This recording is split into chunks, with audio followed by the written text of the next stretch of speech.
Still with me? Good. The fire burns steadier tonight. Less warning, more remembrance. You've come far. Most listeners stop at the battle, thinking that was the end. But what follows a storm isn't silence. It's the song of the world exhaling. Last time, the darkness broke. The aspirants stood not in conquest, but in clarity. And when they walked down from the summit, something came with them. Not the void, not the threat. Balance. But balance is no finish line. It's a beginning. A hard one.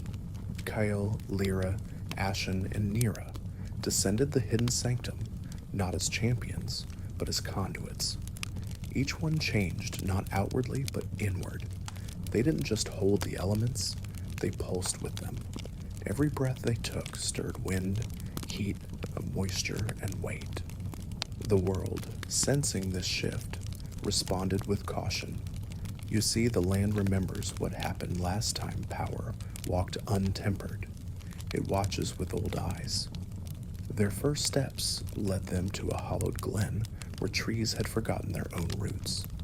Leaves clung to lifeless branches.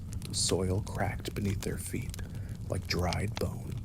Kael pressed his hand into the dirt, not commanding, not bending, just asking.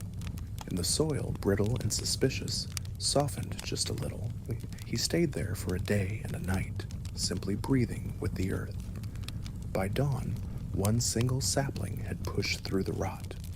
Lira found a stream twisted by industry, poisoned by greed. She crouched beside it, fingers brushing its surface. It recoiled, then slowly leaned toward her, like a wounded animal unsure of kindness. She did not cleanse it. She apologized. Ashen entered a broken village, half burnt by war, fear thick in the air like smoke. The people hid behind ash-stained curtains, staring from windows darkened by soot. He lit no flames. He told no stories. Instead, he sat in the center square and sang a soft note, steady and low. A flame flickered, not in his hand, but in the hearth behind him. One by one, the houses glowed again. Nyra wandered where the wind had died, a coastal town where no breeze had stirred in months, where sails hung limp and breath caught heavy. She climbed the tallest spire, closed her eyes, and exhaled a single breath from the soul.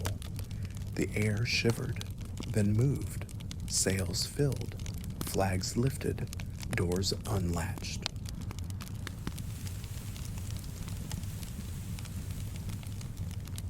But their path was not only about healing.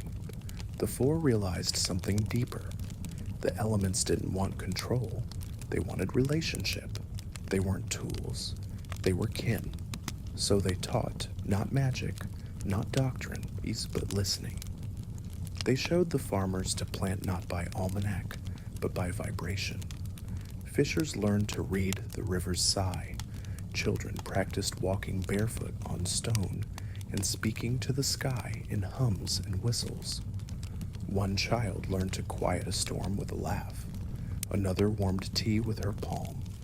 The world was waking up. Of course, not everyone liked what they saw. A council of elders, cloaked in centuries of caution, summoned the four. They sat on carved thrones in a chamber where no breeze had touched in years. "What gives you the right to reshape the world?" they asked. "Who named you keepers?" Kael answered first, voice quiet but anchored. "We don't shape it. We listen." Lira stepped forward, and it asks to be heard. Ashen's gaze met theirs with firelight in his eyes. The world doesn't need owners. It needs partners. Nyra simply opened her hand. A breeze swirled between her fingers, lifting motes of dust. Balance is not possession. It's permission. The council said nothing, but others were listening. People began to change how they moved through the world. Forest paths were cleared with songs. Rivers were crossed by bridges grown, not built. Fire became ceremony, not destruction. And then Something unexpected happened. Others awakened, not with ceremony, not with fanfare. In the deep north, a woman spoke to glaciers and heard them answer. In the coastal archipelago, a fisher's son calmed a hurricane with a lullaby. A miner deep underground struck rock and was answered by a chorus of earth tones he did not understand, but felt. An old woman walked into a thunderstorm, barefoot and left with dry hair and eyes full of lightning. The elements had begun choosing again, not just aspirants, participants. The sanctum had opened more than a path. It had opened memory. The four returned to it, not for power, but to anchor what had begun. They walked the path they once took as initiates, now with others behind them. Young ones, curious ones, those who had felt the change. Inside, the sanctum was different. The walls no longer tested, they welcomed. The keepers stood, not as guardians, but as guides. Their forms had shifted, less rigid, more human, more present. You did not complete the cycle, one said. You reminded it? Kael pressed his palm to the stone, and it pulsed not with challenge, but joy. Lira let her tears touch the water and saw cities singing beneath waves. Ashen lit a flame and placed it in a child's hand. It did not burn.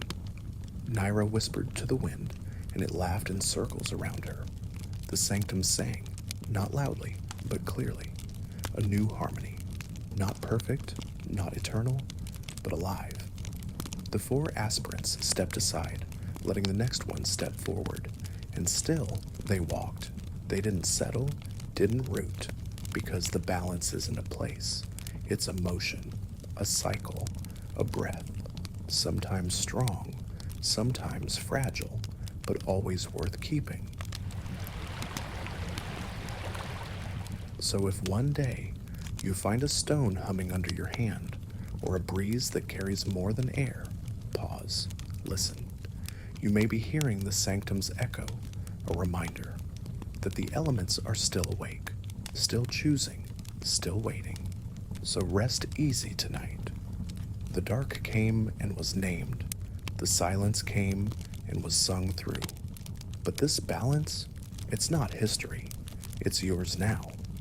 And the next story, that's already beginning. And when you come back to the fire, I'll tell you what happens when the world itself begins to dream again.